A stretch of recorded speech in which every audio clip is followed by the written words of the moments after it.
Olivia Morgan adjusted her reading glasses as she studied her boarding pass for the third time, double-checking that the seat number, 2A, first class, was indeed correct. The glossy paper felt almost foreign in her weathered hands that had spent 42 years grading papers, wiping tears, and pointing to blackboards in Chicago's most under-resourced public schools. The bustling terminal of O'Hare International Airport hummed with the energy of 1,000 journeys about to begin. Olivia straightened her charcoal gray blazer, the one she saved for special occasions, and smoothed down her cream silk blouse. At 68, she carried herself with a quiet dignity that came from decades of commanding respect in classrooms filled with children who often had none for authority. "Final boarding call for Flight 1426 to Atlanta," announced a disembodied voice over the PA system. Olivia gathered her modest carry-on and her prized possession, a weathered leather handbag her late husband James had given her on their 20th anniversary, 3 years before cancer took him. Inside was her worn copy of Toni Morrison's Beloved, dog-eared and annotated through countless readings with her AP literature students. As she approached the gate, a young attendant with a practiced smile checked her boarding pass. "First class is to your right, Miss Morgan. Have a pleasant flight," he said, his tone shifting ever so slightly when he registered her destination. Olivia nodded with a gentle smile. She was used to the subtle shifts in how people addressed her. The momentary recalibration when they saw an older black woman headed toward spaces traditionally reserved for others. She had learned long ago to wear her dignity like armor, polished by years of small indignities weathered with grace. The jetway stretched before her like a portal to another world. Her son Marcus had insisted on upgrading her ticket when he found out she was finally visiting him in Atlanta. "Mom, you've spent your entire life in economy, both on planes and in life," he had told her over the phone 3 weeks ago. "Let someone else serve you for once." Marcus had always been like that, fiercely protective, determined to give back to the woman who had raised him alone after James passed when Marcus was only 12. She had worked 2 jobs then, teaching during the day and tutoring in the evenings, to ensure her bright, aviation-obsessed son could achieve his dreams. As Olivia stepped onto the plane, the cabin's hushed atmosphere enveloped her. The first-class cabin gleamed with subdued luxury, wide leather seats, ambient lighting, and flight attendants whose smiles seemed more genuine than their counterparts in economy. "May I help you with your bag, ma'am?" offered a young flight attendant named David, according to his name tag. "That would be lovely, thank you," Olivia replied, relinquishing her small suitcase. She settled into seat 2A, a window seat with enough room to actually stretch her arthritic knees. The soft leather embraced her like an old friend she hadn't realized she'd been missing. Reaching into her handbag, she extracted her book and a small notebook where she jotted down thoughts for the memoir her former students had been urging her to write. "Would you like a pre-departure beverage, Ms. Morgan?" David asked, appearing with a tray of fluted glasses. "Just water, please," she replied. "With lemon, if you have it." The small luxury of having preferences acknowledged made her smile inwardly. How different from the hasty service of economy class, where one took what was offered or went without. Olivia watched the other first-class passengers board, mostly men in expensive suits tapping importantly on laptops or phones, and a few women whose casual attire nevertheless screamed of wealth that made no effort to announce itself.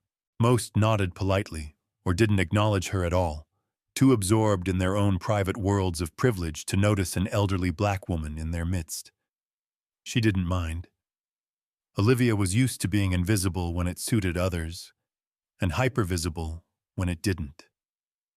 She sipped her water and opened her book, finding comfort in Morrison's familiar prose. The cabin gradually filled as economy passengers filed past, some casting curious or envious glances toward the spacious first-class section. Olivia caught the eye of a young black woman with a toddler on her hip, who gave her a small smile of recognition, a silent acknowledgement of seeing someone who looked like her in a space where they were typically rare. Olivia smiled back, thinking of all the subtle ways people like them communicated across the divides of airplane aisles or society's boundaries. That's when she heard the commotion behind her. "This is completely unacceptable," came a shrill voice from the entrance to the first-class cabin. "I specifically requested 2A. I always sit in 2A." Olivia looked up to see a woman in her mid-50s with expertly highlighted blonde hair, swept into an immaculate chignon. Her camel-colored cashmere coat probably cost more than Olivia's monthly pension, and the Hermes scarf draped artfully around her neck definitely did. A designer luggage tag dangled from her carry-on, identifying her as Vanessa Harrington. David, the flight attendant, approached with practiced diplomacy. "Is there a problem, Ms. Harrington?" "Yes, there most certainly is," Vanessa replied, her voice carrying that particular cadence of someone accustomed to having grievances immediately addressed. "I'm a Diamond Elite member, and I specifically requested seat 2A as I always do on this route. There's clearly been a mistake." Olivia felt the woman's gaze slide over to her, taking in her appearance with a quick, dismissive assessment. David checked the boarding pass Vanessa thrust toward him. "I see you're assigned to 4C today, Ms. Harrington. That's still a first-class seat with all the same amenities." "That's not the point," Vanessa said, lowering her voice but not enough to prevent nearby passengers from hearing. "I paid for a specific experience, and that includes my preferred seat. I don't understand why my loyalty isn't being recognized here." Though Vanessa hadn't directly addressed her, Olivia felt the weight of the woman's implication. With 42 years of teaching experience, she'd developed a sixth sense for when she was the subject of someone's displeasure without being its recipient. "Perhaps I can help," Olivia said calmly, looking up from her book. "My seat assignment is 2A. She held up her boarding pass as evidence. "Perhaps there was a system error with your usual request." Vanessa barely glanced at Olivia's boarding pass, her lips pressing into a thin line. "Well, there's obviously been some mistake. I'm a long-time customer who flies this route weekly. Surely there's been a misunderstanding." The temperature in the cabin seemed to drop several degrees. Other first-class passengers were now watching the exchange with uncomfortable fascination, like spectators at an accident they couldn't look away from but wished they weren't witnessing. David's professional smile tightened slightly. "Ms. Harrington, I've checked both boarding passes, and Ms. Morgan has indeed been assigned seat 2A for this flight. I'd be happy to make sure you're comfortable in 4C, which is also a window seat." "This isn't about comfort," Vanessa insisted, her voice rising again. "It's about proper customer service and recognizing loyal customers." She gestured vaguely toward Olivia without making eye contact. "I'm sure this lady wouldn't mind moving, since she's probably not accustomed to first class anyway." A heavy silence fell over the cabin. The unspoken implication in Vanessa's words hung in the air like a toxic cloud. Olivia felt a familiar knot form in her stomach, the same one she'd felt countless times throughout her life when confronted with the casual cruelty of prejudice. It was a sensation she had hoped would fade with age, yet here it was again, as fresh as it had been when she was a young teacher in the 1980s, being asked if she was actually qualified to teach English literature. Before she could respond, another flight attendant, a woman in her 40s with a name tag reading Sarah, appeared beside David. "Is there an issue here?" Sarah asked, her expression suggesting she had overheard enough to understand the situation.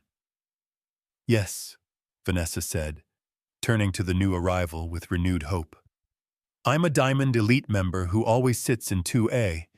But today someone else has been given my usual seat. I'd like to speak to the purser or the captain about this." Sarah's expression remained neutral, but Olivia noticed a slight hardening around her eyes.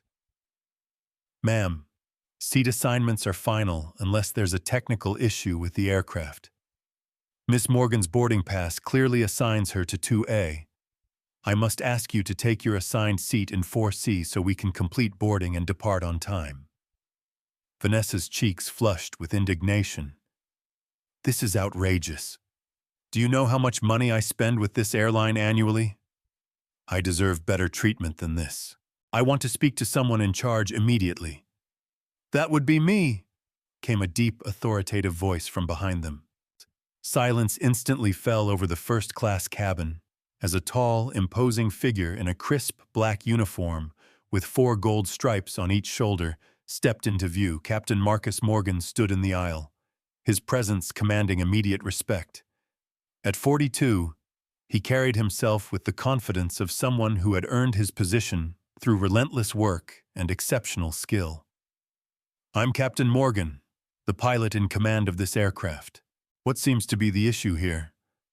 His voice was calm, but carried unmistakable authority. Vanessa straightened, clearly relieved to find someone with actual power. "Captain, I'm a Diamond Elite member who flies this route weekly. I always sit in 2A, but today I've been inexplicably reassigned to 4C. I've requested to have this corrected, but your flight attendants are being unhelpful." Marcus glanced briefly at Olivia, so quickly that most passengers wouldn't have noticed the flash of recognition in his eyes. Years of professional training allowed him to maintain his composed expression. "I see," he said evenly. "And the passenger currently in 2A is—" He looked directly at Olivia now. "Miss Morgan," David supplied helpfully. "Morgan?" Vanessa repeated, her eyes darting between the captain and Olivia as realization slowly dawned. "Yes, Olivia Morgan," Marcus confirmed, his voice taking on a slightly warmer tone. "Retired educator from Chicago Public Schools, with 42 years of service teaching English literature and changing thousands of young lives." He paused, letting his words settle in the cabin. "Also, my mother, who I've upgraded to first class because after raising me alone and working 2 jobs to put me through flight school, she deserves to be treated with the utmost respect and dignity." The color drained from Vanessa's face as the implications of her behavior became painfully clear to everyone in the cabin. Several passengers shifted uncomfortably in their seats, averting their eyes. I didn't realize," Vanessa stammered. "Clearly," Marcus replied, his tone professional but with an edge of steel beneath it. "Now, Ms. Harrington, is there anything else I can assist you with today?" Vanessa clutched her designer handbag tighter. "No, I'll take my assigned seat." "Excellent. We'll be departing shortly," Marcus said, effectively dismissing her. As Vanessa retreated to 4C, Marcus leaned down and gently placed a hand on his mother's shoulder. "Everything all right, Mom?" Olivia reached up and patted her son's hand. "Just fine, Marcus. You go fly this plane safely. I'll see you in Atlanta." Marcus nodded, placed a quick kiss on her forehead, and headed toward the cockpit. As he passed Vanessa's seat, he paused briefly. "Miss Harrington, I hope you enjoy your flight today. My mother once taught me that it's not where you sit that determines your worth, but how you treat others regardless of where they're seated." With that, he continued to the cockpit, leaving a wake of whispers and sideways glances throughout the cabin. Olivia returned to her book, though her hands trembled slightly as she turned the page. 42 years of facing both subtle and overt racism hadn't made encounters like this any easier. She took a deep breath, centering herself in the way she had taught countless students to do when faced with injustice. Acknowledge the pain, but don't let it consume you. What she didn't know was that this incident would trigger a chain of events that would force everyone on this flight to confront their own hidden biases and ultimately lead to an unexpected redemption story that none of them could have imagined. As the Boeing 787 climbed through the cloud layer, Olivia tried to lose herself in her book, but the words swam before her eyes. The encounter had shaken her more than she wanted to admit, even to herself. Sarah appeared at her side with a warm smile. "Ms. Morgan, the captain asked me to make sure you're comfortable. Would you like a hot towel and perhaps some tea?" "Tea would be lovely, thank you," Olivia replied, grateful for the distraction. As Sarah arranged the tea service, she leaned in slightly. "I just wanted to say, I'm sorry about what happened earlier." Olivia looked up, surprised by the personal comment. "It shouldn't be like that," Sarah continued, her voice low enough that only Olivia could hear. "Not for anyone, but especially not for someone who's educated generations of children." Something in Sarah's tone caught Olivia's attention. "You sound like you speak from experience." Sarah smiled sadly. "My mother was a teacher too, in the Mississippi Delta. Taught for 38 years in schools that often didn't even have enough textbooks." She paused. "I saw how people treated her sometimes, even after all she gave to that community." Olivia felt a connection forming, the kind that happens when two strangers recognize a shared understanding that goes beyond words. "Your son is an amazing captain," Sarah added. "One of the best I've flown with. Now I understand why." And with a professional nod, Sarah moved on to attend to other passengers, leaving Olivia with her thoughts and a steaming cup of Earl Grey tea. 3 rows behind her, Vanessa Harrington sat rigidly in seat 4C, her face a mask of composure that belied the turmoil within. She stared out the window at the endless expanse of clouds, seeing instead the reflection of her own mortification. What bothered her most wasn't being caught in her prejudice. It was realizing that she hadn't even recognized it as prejudice until it was laid bare. She'd simply acted as she always had, believing she was entitled to certain things because of her status, her wealth, her… what? Her whiteness? The thought made her uncomfortable. Vanessa had never considered herself racist. She donated to charitable causes, employed people of different backgrounds at her real estate firm, and had even attended a diversity workshop last year, admittedly at her HR director's insistence. Yet her automatic assumption that Olivia didn't belong in first class revealed something ugly about herself that she couldn't easily dismiss. Across the aisle, a man in his 30s had witnessed the entire exchange. Jason Chen, a second-generation Chinese-American tech entrepreneur, had been absorbed in reviewing code on his laptop until the confrontation began. Now he found himself unable to concentrate, the incident triggering memories of his own experiences with prejudice, both subtle and overt. He glanced toward the front of the cabin where Olivia sat with perfect posture, sipping her tea with quiet dignity. His thoughts drifted to his own grandmother, who had cleaned hotel rooms in San Francisco for 30 years without complaint, speaking broken English but ensuring her children and grandchildren had opportunities she never did. Would someone have treated his grandmother the same way on a flight if he'd been successful enough earlier to upgrade her ticket? Almost certainly. The realization made him close his laptop. Some things were more important than code. Throughout the cabin, similar reflections were taking place as passengers who had witnessed the exchange found themselves confronting uncomfortable truths about their own assumptions and behaviors. Back in economy class, a young black flight attendant named Zoe had also witnessed the confrontation while helping passengers stow luggage. Word of what had happened spread quickly through the cabin crew, and she found herself serving drinks with an extra weight on her shoulders. "You okay?" her colleague Thomas asked quietly as they prepared beverage carts in the galley. "Yeah," Zoe replied automatically, then reconsidered. "Actually, no. It just hits close to home, you know? My mom's a teacher, too. And the number of times I've seen passengers' expressions change when they realize I'm serving them in first class instead of economy." Thomas, a white man in his 50s who had been flying for over 2 decades, nodded. "I've seen it happen too many times to count. I wish I could say it's getting better." "The captain, though," Zoe said, a small smile forming. "That was something." "Morgan's one of the good ones," Thomas agreed. "Best pilot on this route. And that has nothing to do with anything except his skill." As the beverage service began, Zoe found herself approaching her work with renewed purpose.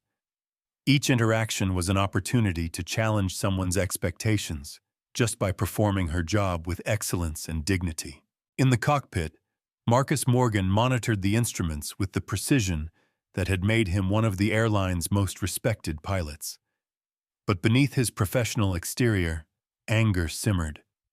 Not just at Vanessa Harrington, but at a system that made such encounters inevitable. His co-pilot, First Officer Richard Taylor, had sensed his tension since pre-flight checks. "Everything all right, Cap?" he asked during a lull in their duties. Marcus considered deflecting the question, but decided against it. "My mother's on board, in first class. There was an incident during boarding." Richard nodded slowly. "Ah, the Harrington situation. Word travels fast among the crew." "It's nothing she hasn't dealt with before," Marcus said, making a small adjustment to their heading. "Nothing I haven't dealt with either." "Still not right," Richard replied. Having flown with Marcus for nearly 3 years, they had developed the straightforward communication essential between pilots responsible for hundreds of lives. "No, it's not," Marcus agreed. "But we've got 183 souls on board counting on us to get them to Atlanta safely, regardless of what seat they're in or what assumptions they make." Richard nodded, respecting both the sentiment and Marcus's professionalism in not allowing personal feelings to interfere with his duties. "Roger that, Captain." As the aircraft cruised at 35,000 feet, the true turbulence wasn't outside the plane but within it, in the quiet reflections of those confronting uncomfortable truths about themselves and society. Like the cloud layer below them, such moments of clarity were often fleeting, obscuring deeper issues that remained largely unseen. What none of them realized was that their journey together was about to become far more complicated than a simple flight from Chicago to Atlanta. 2 hours into the 4-hour flight, Captain Morgan's voice came over the intercom, his tone professionally calm, but with an unmistakable edge of concern. "Ladies and gentlemen, this is your captain speaking. We're currently monitoring some severe weather systems developing over the southeastern United States. Air traffic control has advised us to divert to Nashville International Airport as a precaution. We expect to be on the ground in approximately 40 minutes. The cabin crew will provide more information as it becomes available. Thank you for your patience." Throughout the cabin, passengers exchanged worried glances. The clear blue skies visible through the windows belied the captain's announcement, but within minutes, the aircraft began a gradual descent and banking turn. Soon, the peaceful blue gave way to darkening clouds that enveloped the plane, occasionally illuminated by distant lightning. In first class, David and Sarah moved efficiently through the cabin, securing items and reassuring passengers. Olivia noticed how Sarah gently but firmly instructed a businessman to close his laptop, while David helped an elderly gentleman with his seatbelt. When Sarah reached Vanessa's seat, her demeanor remained professionally courteous. "Ms. Harrington, Please ensure your seat is upright and your belongings are secure." Vanessa nodded. Her earlier haughtiness diminished. "Is it serious?" she asked, a tremor in her voice betraying her anxiety. "Captain Morgan is being cautious," Sarah replied. "He's one of our most experienced pilots, especially in severe weather conditions." The reassurance seemed to steady Vanessa, who nodded again and clutched her armrests as the plane encountered its first patch of turbulence.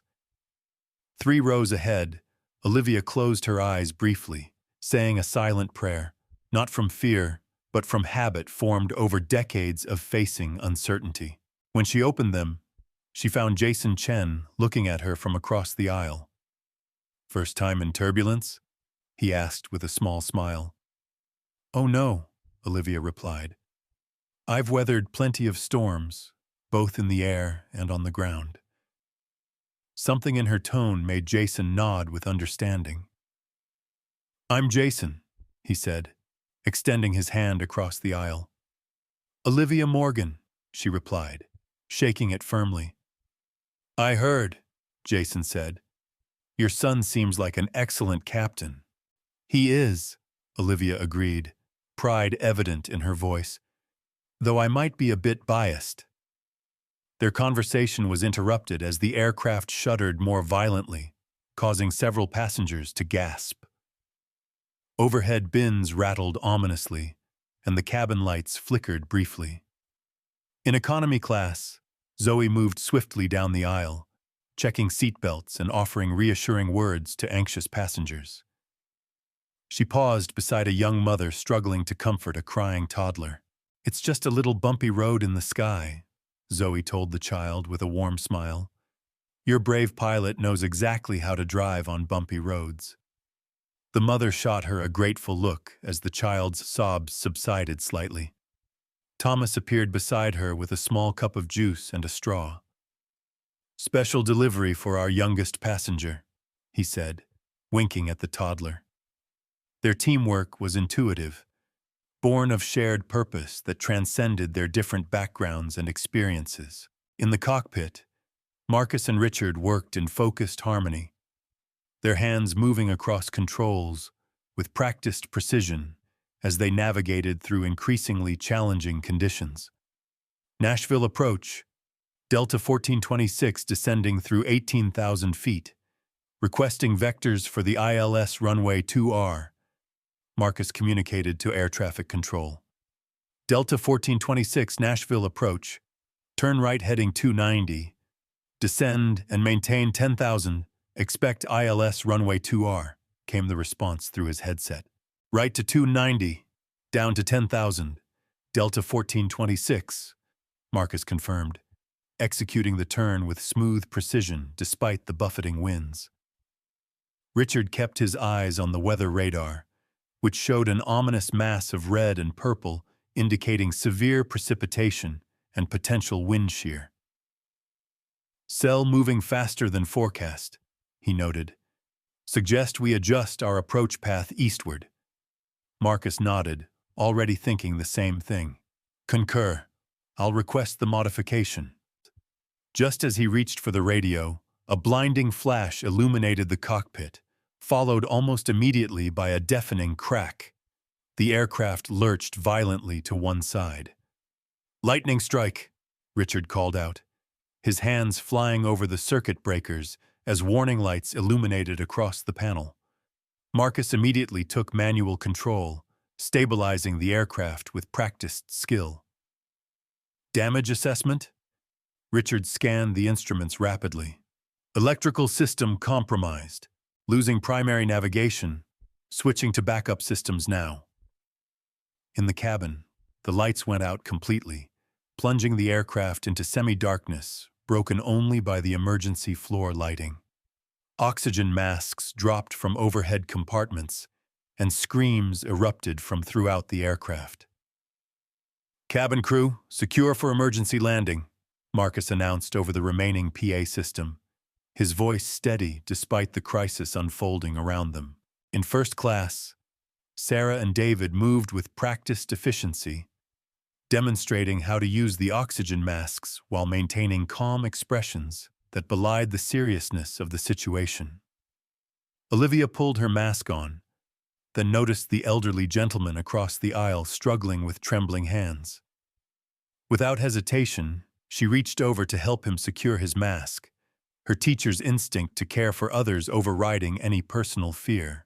Behind her, Vanessa sat frozen, the oxygen mask dangling in front of her face untouched as she stared wide-eyed at the darkened cabin. Jason Chen noticed her paralysis and called out to Sarah, who quickly moved to assist. "Ms. Harrington, I need you to put your mask on," Sarah instructed firmly, guiding the mask over Vanessa's face with gentle but insistent hands. Vanessa seemed to snap out of her trance, nodding gratefully as tears welled in her eyes. In the cockpit, Marcus and Richard worked in perfect coordination, their years of training evident in every decisive action as they fought to keep the damaged aircraft stable. "Nashville approach, Delta 1426, declaring emergency," Marcus transmitted. "Lightning strike, multiple electrical failures, requesting priority landing runway 2R. Delta 1426, Nashville approach, you are cleared for priority landing runway 2R. Emergency services standing by. Winds 290 at 25 knots, gusting to 40. Marcus acknowledged the transmission, then turned to Richard. "Hydraulic pressure dropping on System B. Let's switch to alternate." Richard complied immediately, his movements calm despite the sweat beading on his forehead. "Alternate hydraulics engaged, holding stable."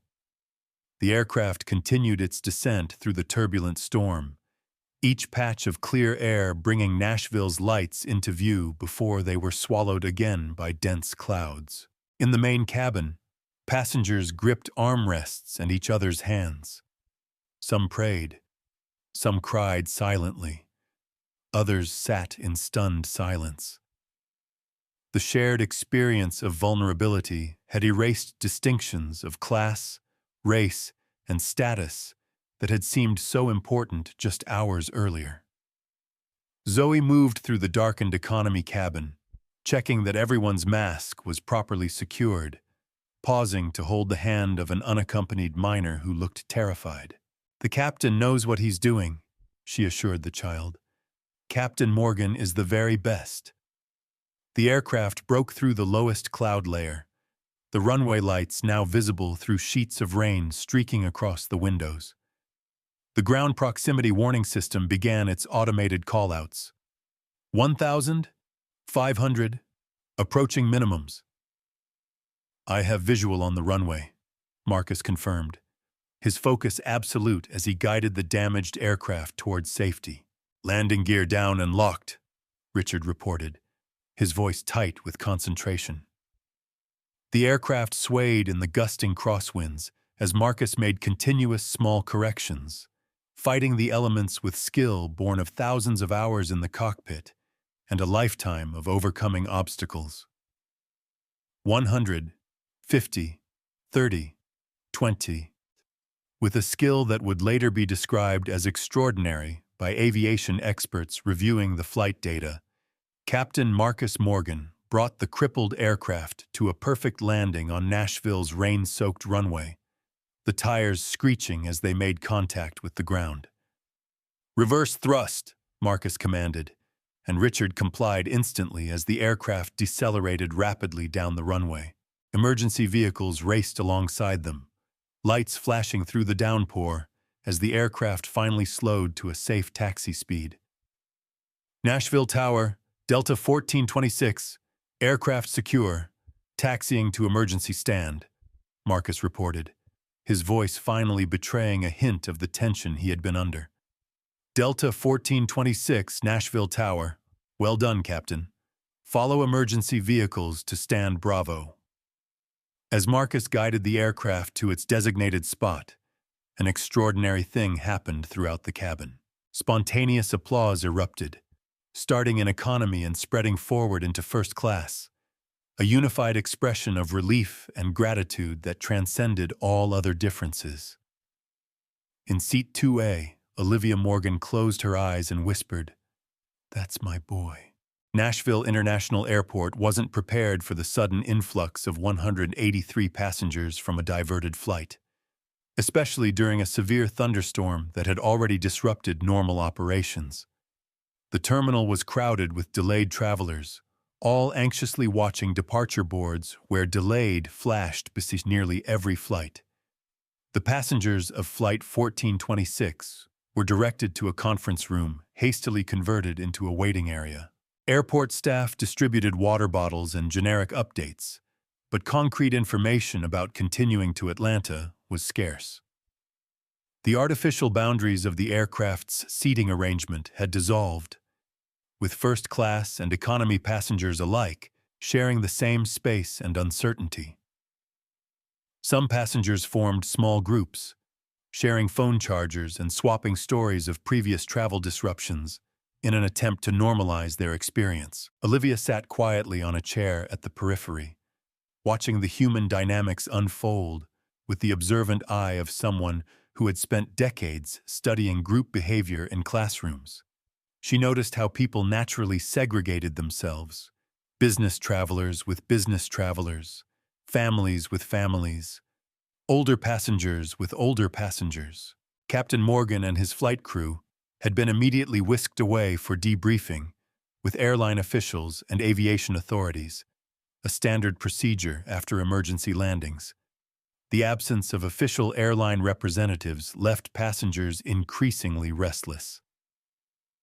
"This is absolutely unacceptable," came a familiar voice, cutting through the ambient noise of the room.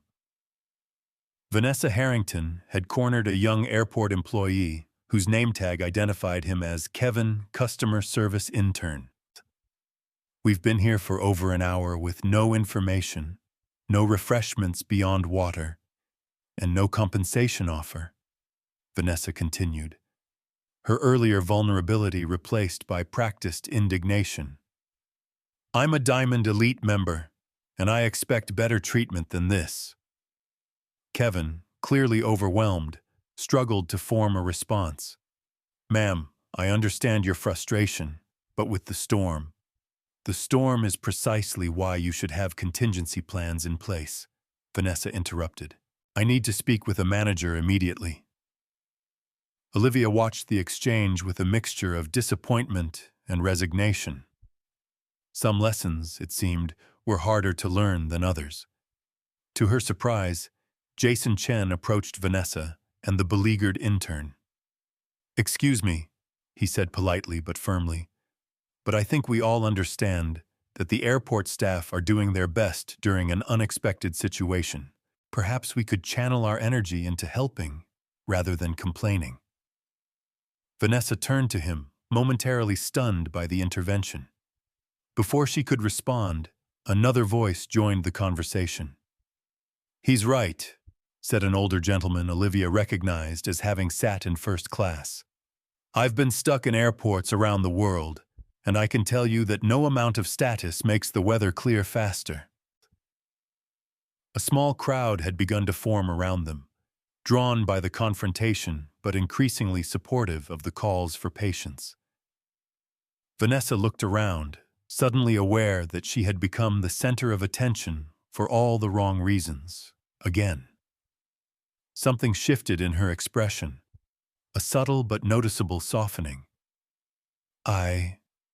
"You're right," she said, surprising everyone, including herself.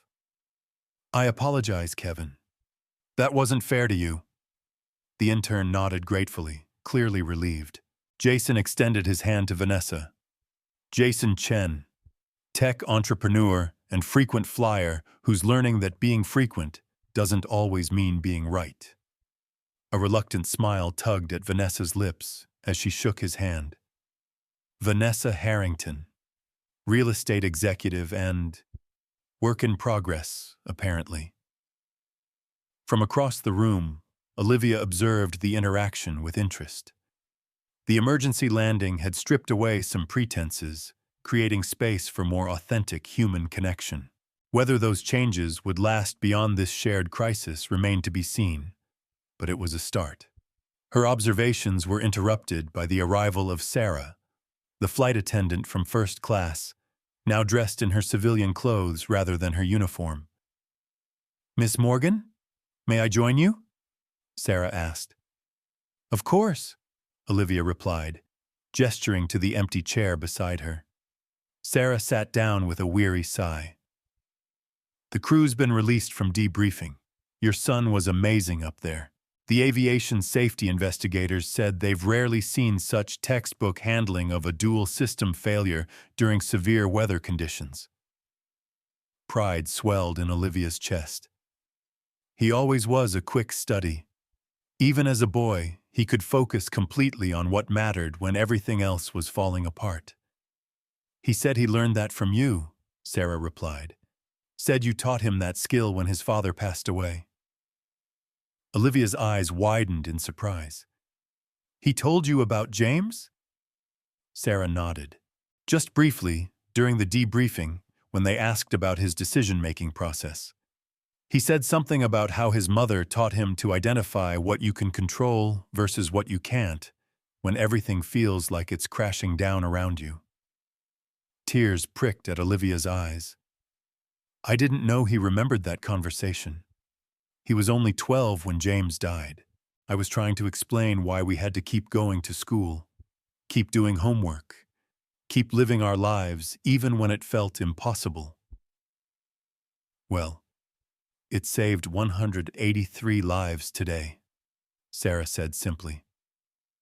Their conversation was interrupted by the arrival of airline representatives in crisp uniforms, accompanied by Captain Morgan and First Officer Taylor.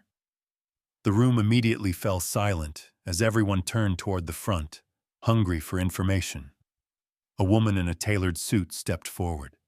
"Ladies and gentlemen, I'm Diane Foster, Station Manager for Delta at Nashville. First, I want to thank you for your patience during this extraordinary situation. Captain Morgan has something he'd like to share with you." Marcus stepped forward, still in his uniform, though he had removed his captain's hat. He looked tired but composed, his presence commanding attention without effort. "Good evening, everyone.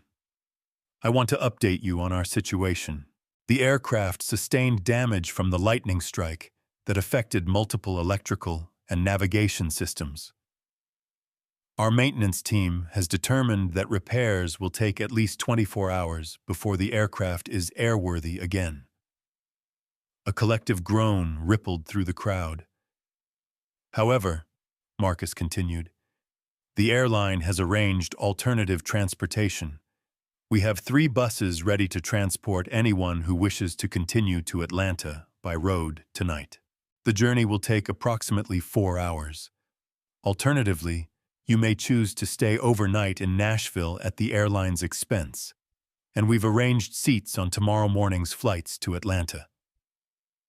A mixture of reactions swept through the room as passengers weighed their options. For many, the thought of a 4-hour bus ride after their harrowing experience was unappealing, while others were anxious to reach their destination without further delay. Diane stepped forward again.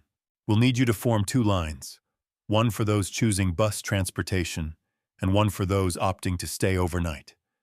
Our staff will assist with arrangements for either option." As the crowd began to organize itself, Marcus spotted his mother and made his way to her side. Sarah discreetly moved away to give them privacy. "Mom," he said, embracing her tightly, "are you all right?" Olivia patted his back reassuringly. "I'm just fine, Marcus. You were magnificent up there." Marcus pulled back, studying her face with concern. "I heard about what happened during boarding. I'm sorry you had to experience that." "It wasn't the first time," Olivia replied with a small shrug. "And sadly, it probably won't be the last." "Still doesn't make it right," Marcus said, a flash of anger crossing his features. "No, it doesn't," Olivia agreed. "But what you did today, saving all these lives, that matters more than where I sit on a plane. or how someone treats me because of assumptions they make. Marcus shook his head in admiration. How do you do that? Always find perspective even when people don't deserve your grace? I taught middle schoolers for 42 years, son, Olivia said with a wry smile. I learned that holding on to resentment only weighs you down, never the person who caused it. Their conversation was interrupted by a hesitant voice. Excuse me, Captain Morgan. They turned to find Vanessa Harrington standing nearby, her usual confident demeanor replaced by genuine humility. Ms. Harrington, Marcus acknowledged, his tone professional but cool. Vanessa seemed to struggle for words, a rare occurrence for someone accustomed to commanding rooms. I wanted to thank you for your exceptional handling of our emergency, and to apologize to both of you for my behavior earlier. Olivia and Marcus exchanged surprised glances. The lightning strike. It made me realize how petty and insignificant my complaints were, Vanessa continued.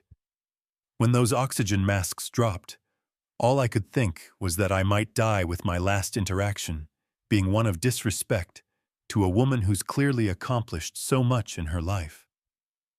The raw honesty in Vanessa's voice seemed to surprise even herself. Thank you for the apology, Olivia said gently. It takes courage to acknowledge when we've been wrong. I'm not sure it's courage so much as fear, Vanessa admitted. Fear of being the kind of person I always told myself I wasn't. Marcus studied her with a slightly softer expression. Awareness is the first step toward change, Ms. Harrington. Please call me Vanessa. She hesitated, then added, I'll be taking the bus option tonight. After everything that's happened, a few hours on the road seems trivial by comparison. I'll be doing the same, came another voice as Jason Chen joined their small group. Atlanta's startup ecosystem won't collapse if I arrive a little later than planned. Actually, Olivia said with a thoughtful expression, I think I'll join you both. At my age, I've learned not to pass up adventures when they present themselves. Marcus raised an eyebrow. You sure, Mom? It might be more comfortable to rest here and fly out tomorrow. I'm sure, Olivia replied with a decisiveness that reminded Marcus of his childhood, when that tone meant the discussion was closed. Besides, I've found that the most interesting conversations often happen during unexpected journeys. The 3 buses waited in the terminal parking garage, engines idling as passengers boarded according to hastily assigned numbers. The storm had passed, leaving behind a rain-washed night sky where stars were just beginning to reappear between scattered clouds. By chance, or perhaps by the subtle hand of flight attendant Sarah, who was helping with the boarding process, Olivia, Vanessa, and Jason found themselves assigned to the same bus, along with about 50 other passengers from both economy and first class. As the bus pulled away from the terminal, an awkward silence prevailed.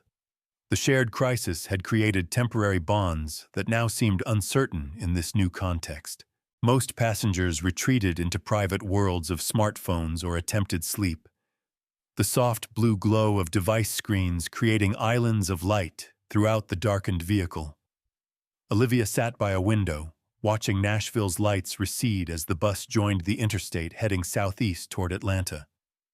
Vanessa hesitantly took the seat beside her, while Jason sat across the aisle. I hope you don't mind, Vanessa said quietly. I'd understand if you preferred to sit alone. Not at all, Olivia replied. 4 hours is a long time to spend in silence. A few rows behind them, Zoe, the young economy class flight attendant, settled in next to Thomas, her senior colleague. Off-duty now, they had changed into civilian clothes, though their professional bearing still marked them as crew members. Think they'll be all right? Zoe asked quietly, nodding toward Olivia and Vanessa. Thomas followed her gaze. Interesting pairing, that's for sure. But your Ms. Morgan strikes me as someone who's navigated much rougher waters in her lifetime. She reminds me of my grandmother, Zoe admitted. Same quiet strength, same dignity. As the bus gained speed on the open highway, the rhythmic sound of tires on pavement created a cocoon of white noise that somehow made conversation seem easier, more intimate. "I owe you a more complete apology," Vanessa said suddenly, turning to face Olivia directly. "What I did on the plane, it wasn't just about a seat preference." Olivia regarded her thoughtfully. "I know." Vanessa blinked, surprised by the simple acknowledgement. "You do?" "I've spent my life as a black woman in America," Olivia replied. "I've developed a certain sensitivity to the currents that flow beneath the surface of interactions." Across the aisle, Jason listened quietly, his own experiences as an Asian American in predominantly white tech spaces giving him insight into the conversation unfolding. "I've never thought of myself as racist," Vanessa said, her voice barely audible above the engine's hum. "I have colleagues of all backgrounds. I donate to urban education initiatives. I voted for—" "Most people don't think of themselves that way," Olivia interjected gently. "But we all absorb messages about who belongs where, who deserves what. They seep into us from childhood, from media, from casual comments and observations." Vanessa nodded slowly. "When I saw you in that seat, my usual seat, I didn't consciously think, she doesn't belong there because she's black. I thought, she doesn't belong there because she's not like me. But the real question is, what made me so quickly decide you weren't like me?" "That's a question worth exploring," Olivia said. "It takes courage to examine our own assumptions." Jason leaned slightly into their conversation. "I've been working on that myself lately," he admitted. "My company has been criticized for lack of diversity in senior positions.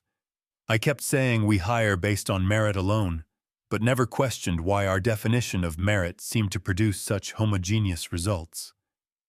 Vanessa turned to him with interest. "What changed your perspective?" "My grandmother passed away last year," Jason replied. "At her memorial service, I learned things about her life I'd never known. The discrimination she faced as a Chinese immigrant cleaning hotel rooms. The education she'd had in China that was never recognized here. The dreams she deferred so that my father could pursue his." He paused, collecting his thoughts. "I realized that my merit had a foundation she built through sacrifices I never fully understood. It made me question how many other stories like hers I wasn't seeing in the candidates we passed over." Olivia nodded in understanding. "Our individual stories are always connected to larger histories, whether we recognize those connections or not." For the next hour, their conversation flowed more naturally, touching on their professional lives, families, and the paths that had led them to be on Flight 1426 that day. They discovered unexpected commonalities. Vanessa and Olivia shared a passion for gardening, while Jason and Olivia both collected first-edition books. Other passengers gradually joined their discussion, drawn by the animated conversation that provided a welcome distraction from the journey and the lingering tension of their emergency landing. The elderly gentleman from first class, who introduced himself as Dr. Selpoom, Bernard Cohen, a retired history professor, shared stories of his research into the civil rights movement. The young mother from economy, Amanda Torres, spoke about her work as a pediatric nurse and the health disparities she witnessed daily.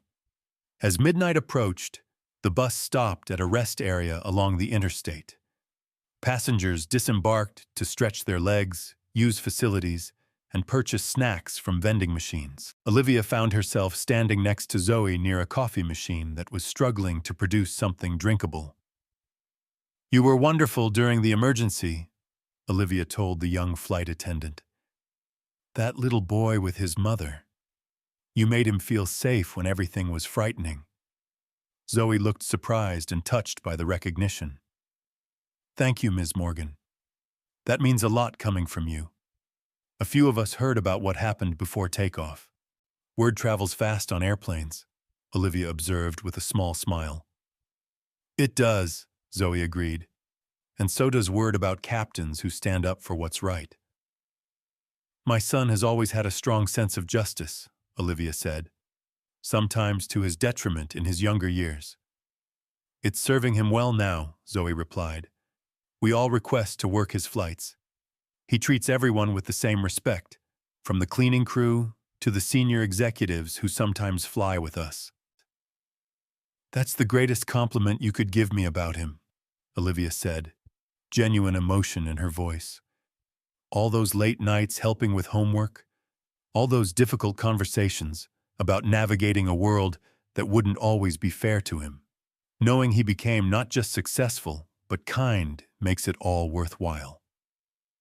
When the passengers reboarded the bus, the seating arrangement had subtly shifted. People who had begun the journey as strangers now sat together like friends. Continuing conversations started earlier or beginning new ones. As the bus continued through the night toward Atlanta, Vanessa found herself sharing her own story more honestly than she had in years, about growing up in a struggling middle-class family in rural Georgia, about the insecurity that had driven her relentless pursuit of status symbols, about her recent divorce that had left her questioning her life's priorities. I think that's why I was so fixated on that particular seat, she admitted. It was one of the few things I could control when everything else was falling apart.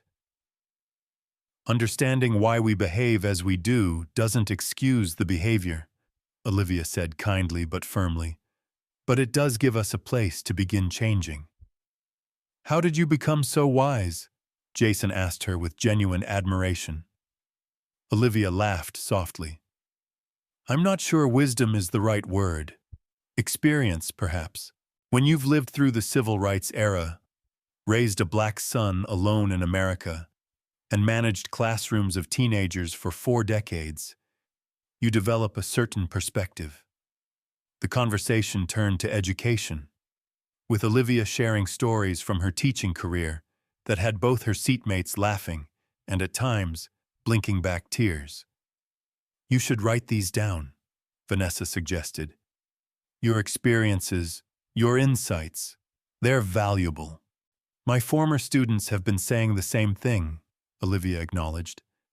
But who would want to read the reflections of an old English teacher? I would, said Jason immediately. In fact, he hesitated, then continued with growing enthusiasm. My company has been developing an educational platform that connects students in underserved communities with mentors and resources. We've been discussing adding a component with first-person narratives from educators who've worked in those environments. Vanessa leaned forward with sudden interest. That sounds like something my foundation might be interested in supporting. Your foundation? Olivia asked, surprised. Vanessa looked slightly embarrassed. It's small, just something I started after my divorce. We focus on housing security for single mothers. Nothing as impressive as what either of you has done. Every contribution matters, Olivia assured her, especially when it comes from genuine understanding rather than obligation or guilt. As the night deepened, their conversation continued, weaving between personal stories and broader discussions about education, opportunity, and the subtle ways prejudice continued to shape American society. What had begun as an awkward bus ride had transformed into something unexpected, a genuine exchange between people who might never have truly seen one another if not for the extraordinary circumstances that had thrown them together. Around 3 a.m., as the bus approached the outskirts of Atlanta, many passengers had finally succumbed to exhaustion. Conversations had quieted to whispers or fallen silent entirely, replaced by the soft sounds of sleep. Olivia gazed out the window at the approaching city lights, reflecting on the remarkable journey that had begun with an uncomfortable confrontation and evolved into something enlightening. She thought about how Marcus would react when she told him about the conversations she'd had, about the connections formed in the aftermath of crisis. Beside her, Vanessa stirred from a light doze. "Are we nearly there?" she asked, voice thick with sleep. "Almost," Olivia replied softly. "Atlanta's just ahead." Vanessa nodded, then said hesitantly, "I've been thinking. When we arrive, I know it's late, but would you allow me to arrange a car service for you, to take you wherever you need to go in the city?" Olivia started to decline automatically, her instinct for self-reliance asserting itself, but then reconsidered. Sometimes, accepting a gesture was as important as making one. "That would be very kind," she said. "Thank you." Jason, who had been listening with half-open eyes, added, "And I'd like to get your contact information, Ms. Morgan, for the educational project if you're interested. And also because I think my grandmother would have really enjoyed talking with you." "I'd like that," Olivia said, genuinely touched. As the bus finally pulled into the terminal at Hartsfield-Jackson Atlanta International Airport, the exhausted passengers gathered their belongings with the slow movements of the truly weary. The sky outside had begun to lighten almost imperceptibly with the first hint of dawn. Vanessa, now fully awake, reached for her phone. "I'll arrange the car service. It should only take a few minutes." While she made the call, Olivia exchanged contact information with Jason and several others who had been part of their conversations throughout the night. Dr. Cohen approached as she finished. "Ms. Morgan, it's been an honor to meet you," he said, shaking her hand warmly. "Our discussion about teaching Morrison's work has given me new perspectives to consider in my own research." "The honor was mine," Olivia replied sincerely. "It's not often I get to discuss literary criticism with someone who shares my enthusiasm for it." As the passengers disembarked into the quiet pre-dawn terminal, there was none of the usual rushing for exits or jostling for position. Instead, they moved with the deliberate pace of people reluctant to break the bonds formed through shared experience. Vanessa returned to Olivia's side. "The car will be waiting at the main exit in 15 minutes, she said. "And I've taken the liberty of upgrading it to the executive service." Olivia raised an eyebrow. "Is that necessary?" "No," Vanessa admitted with a self-deprecating smile. "But it's comfortable, and after the past 24 hours, I think we could all use a little comfort." Jason joined them as they walked toward the exit. "Would you mind if I shared the ride? My hotel is downtown." "Of course not," Olivia replied. "The more, the merrier." As they navigated the nearly empty terminal, their footsteps echoing on the polished floors, Olivia felt a profound sense of satisfaction that had nothing to do with luxury transportation or first-class seats. It was the satisfaction of witnessing growth, of seeing bridges built across divides that had once seemed unbridgeable. Outside, the first golden rays of sunrise were just beginning to touch the Atlanta skyline as a sleek black car pulled up to the curb. The driver, impeccably dressed despite the early hour, emerged to open the door for them. "Miss Harrington?" he inquired. "Yes," Vanessa confirmed. "And my friends, Ms. Morgan and Mr. Chen, and Mr. The word friends hung in the air for a moment, its significance not lost on any of them. As they settled into the plush leather seats, Olivia thought about how she would describe this experience to Marcus when she saw him later that day. How would she explain that the woman who had demanded her seat now sat beside her, engaged in genuine conversation? How could she convey the subtle but profound shift that had occurred over the course of one tumultuous day and night? Perhaps she wouldn't need to explain it at all. Marcus had always been perceptive, able to see beneath surfaces to the currents that connected people to one another. He would understand that sometimes the most important journeys we take have nothing to do with physical distance. The car pulled away from the terminal, carrying them toward their separate destinations in a city just awakening to a new day. But something had changed. Connections had been forged, perspectives had shifted, and the invisible barriers that so often separated people from truly seeing one another had begun to dissolve. And in that quiet moment of shared exhaustion and newfound understanding, Olivia Morgan, teacher, mother, witness to history both personal and public, felt something she had not expected to find on this journey. Hope, fragile but persistent, that meaningful change was always possible, even in the most unlikely circumstances. 6 months later, Olivia Morgan stood before an audience in the auditorium of her former school, William Harper High School in Chicago's South Side. The room was filled with educators, students, community members, and several familiar faces from Flight 1426. Behind her, a large screen displayed the title of her presentation. Above the Clouds, Education as the Great Equalizer. At 69, Olivia still commanded attention when she spoke, her voice carrying the authority of someone who had spent a lifetime in classrooms, not just teaching curriculum, but building character. When I boarded that flight 6 months ago, she began, I was simply a retired teacher visiting her son. I never imagined that a confrontation over a seat assignment would lead to a project that would bring us all together today. In the front row, Jason Chen nodded encouragingly. Beside him sat Vanessa Harrington, elegant as ever, but somehow softer around the edges, more present in her attention.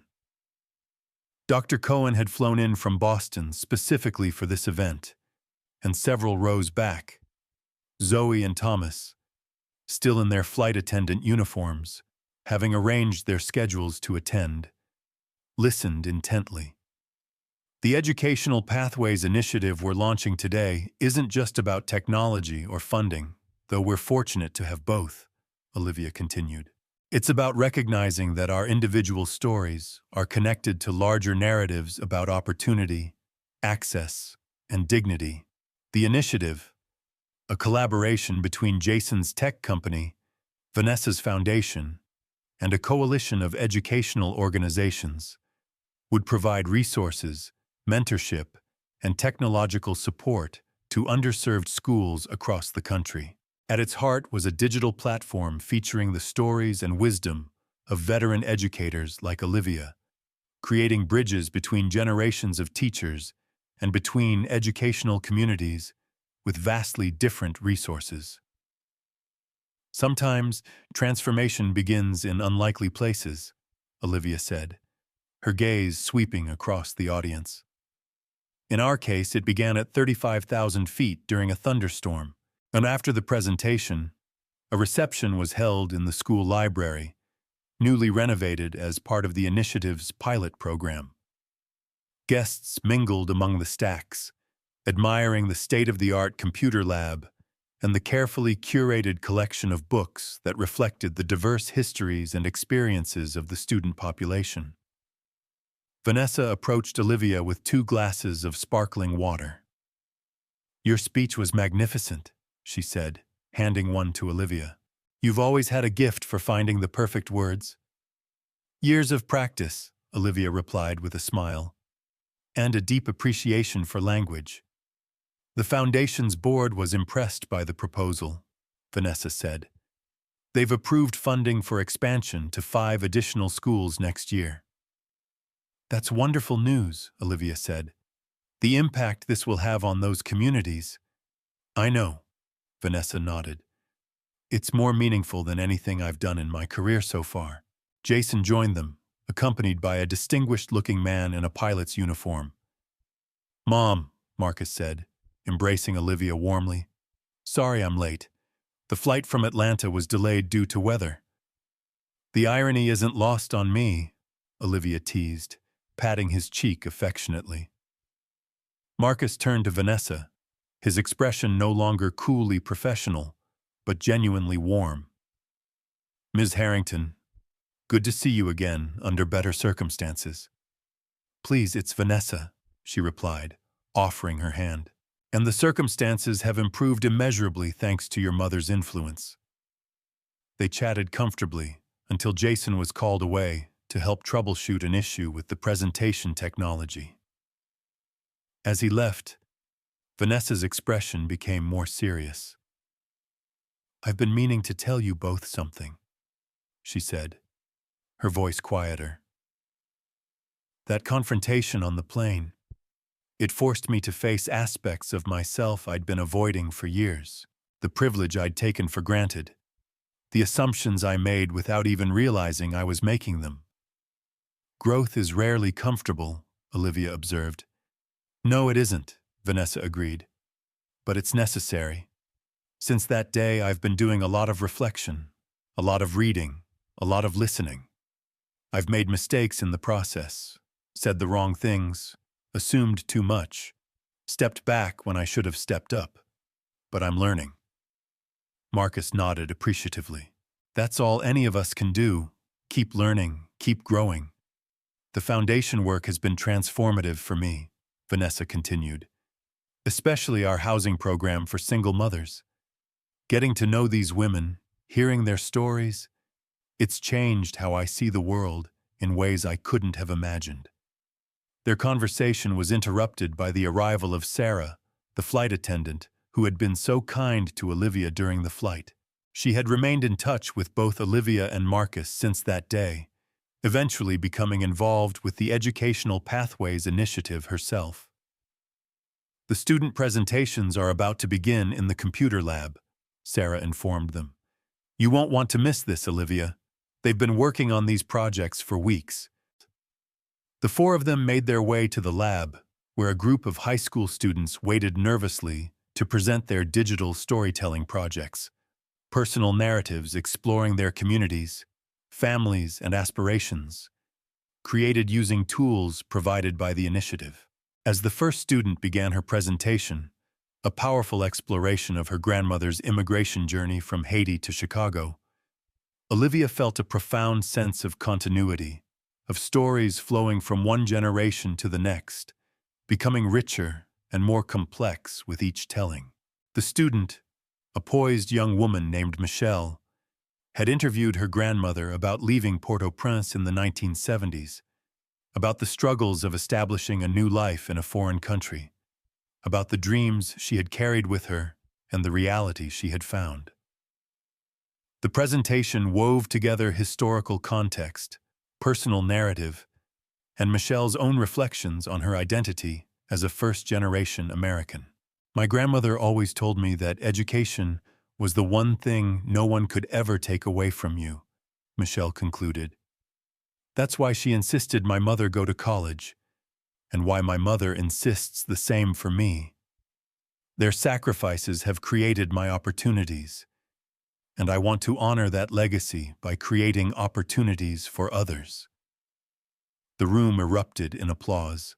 Olivia wiped away a tear, recognizing in Michelle's words echoes of conversations she had had with her own students over the decades, with Marcus throughout his childhood, and more recently with the diverse group of people who had come together to create this initiative. As the presentations continued, Olivia glanced around the room at the unlikely community that had formed as a result of what could have been simply an uncomfortable encounter on an airplane. Jason, whose technological expertise was now being channeled toward educational equity; Vanessa, whose financial resources and organizational skills had helped make the initiative a reality; Sarah and several other airline staff who had volunteered as mentors; Dr. Cohen, who had contributed curriculum materials drawing on his historical expertise; and Marcus, her son, who had stood up for her that day, not with anger, but with dignity, setting in motion a chain of events that had led to this moment of connection and possibility. Later, as the event wound down and guests began to depart, Marcus found his mother sitting quietly in a corner of the library, watching the interactions around her with the observant eye that had made her such an effective teacher. "Penny for your thoughts," he said, taking the seat beside her. Olivia smiled. I was just thinking about journeys. How rarely they take us where we expect to go. Marcus nodded thoughtfully. When I upgraded your ticket to first class, I just wanted you to be comfortable. I never imagined that it would lead to all this.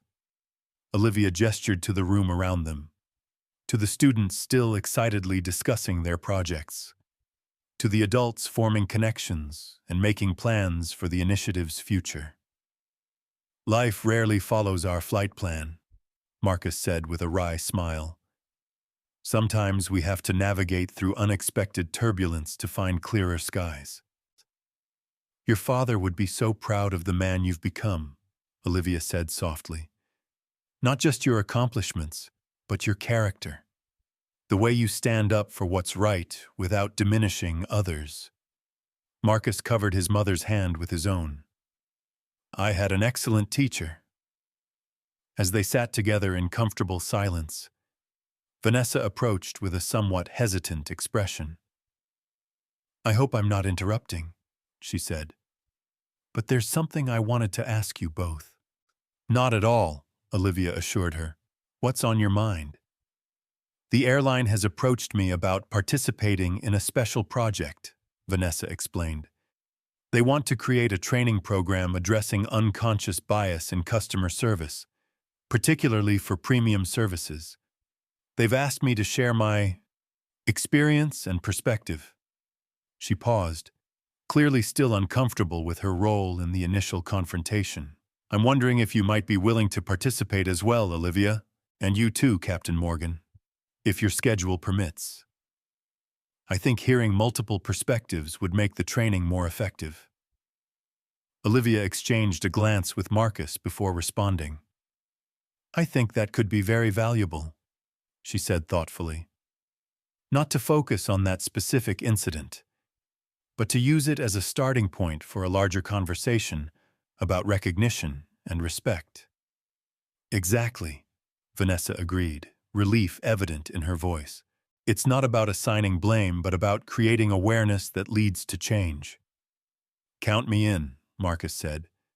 The aviation industry has made progress on many fronts, but there's still work to be done. Their conversation was interrupted by Jason, who approached with a tablet in hand. Sorry to interrupt, but I thought you'd want to see this right away, he said, handing the device to Olivia. The first analytics from the platform launch. Olivia adjusted her reading glasses and studied the screen, which showed a map of the United States with glowing dots representing user engagement with the newly launched educational platform. In just the first few hours since going live, it had registered activity from all 50 states and several international locations. This is remarkable, she murmured, scrolling through the data. Look at these engagement metrics from rural communities. Jason nodded excitedly. That's what I was hoping you'd notice. We're reaching educators and students in areas that typically have limited access to supplemental resources.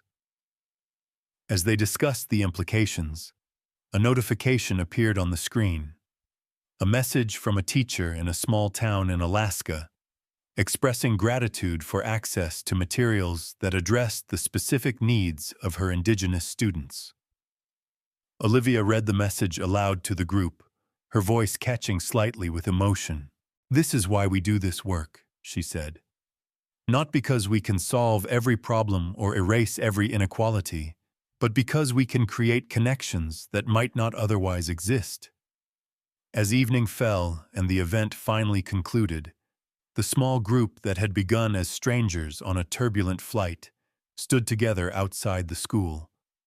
The Chicago skyline glittered against the darkening sky, a testament to human ingenuity and perseverance. Where to now? Marcus asked, as they prepared to go their separate ways. I'm flying to Boston tomorrow for a conference, Jason said. Then back to San Francisco to meet with potential partners for expanding the platform. The foundation has meetings in Atlanta next week, Vanessa added. And I've promised to visit one of our housing projects in Memphis after that. Olivia smiled at their energy and commitment. And I'll be right here, working with the students and teachers who are the heart of this initiative, the ones who remind us daily why all of this matters. As they exchanged goodbyes, Olivia was struck by how far they had all come from that moment of tension on the airplane, not just in terms of the projects they had built together, but in their understanding of one another and of themselves. The journey that had begun with a confrontation over a seat assignment had evolved into something none of them could have anticipated: a collaborative effort to address deeper inequities, a community formed across differences of background and experience, and for each of them personally, a process of growth that continued to unfold with each passing day. As Marcus drove her home through the familiar streets of Chicago, Olivia thought about the students she had met that day, about the stories they had shared and the futures they were imagining for themselves. She thought about how a moment of discomfort had ultimately created opportunities for connection, about how confronting difficult truths could lead to unexpected alliances. "You know what I keep thinking about?" she said to Marcus as they stopped at a traffic light. "What's that, Mom?" "How easily it all could have gone differently. If you hadn't spoken up, if Vanessa hadn't been willing to reflect on her behavior, if the emergency landing hadn't forced us all to recognize what truly matters." Marcus nodded. "Life hinges on these moments, doesn't it? The choices we make when challenged, the opportunities we either seize or let pass by." "Yes," Olivia agreed, "and the willingness to see others truly see them, even when it's uncomfortable." As they pulled up to Olivia's small but immaculately maintained home, Marcus turned to his mother with an expression of profound respect and love. "You taught me that," he said softly. "To see people for who they are, not what the world assumes them to be." Olivia squeezed his hand. "And you've taught me that each generation can build on the lessons of the one before, reaching new heights I could only imagine." The porch light welcomed them home, a beacon in the gathering dusk. Tomorrow would bring new challenges, new opportunities for growth, new chances to bridge divides through understanding and respect. But for tonight, they had the satisfaction of knowing that their journey, unexpected and sometimes turbulent as it had been, had led them to create something meaningful that would continue to evolve long after that fateful flight had faded from memory. In the quiet of her home, surrounded by books and mementos from a life dedicated to education, Olivia Morgan reflected on the words she had spoken to her students countless times over the decades. True education isn't about where you sit, but about how you see yourself, others, and the world we share. Words that had never been more relevant than they were today. 35,000 feet above the clouds or firmly on the ground where the real work of human connection took place every day.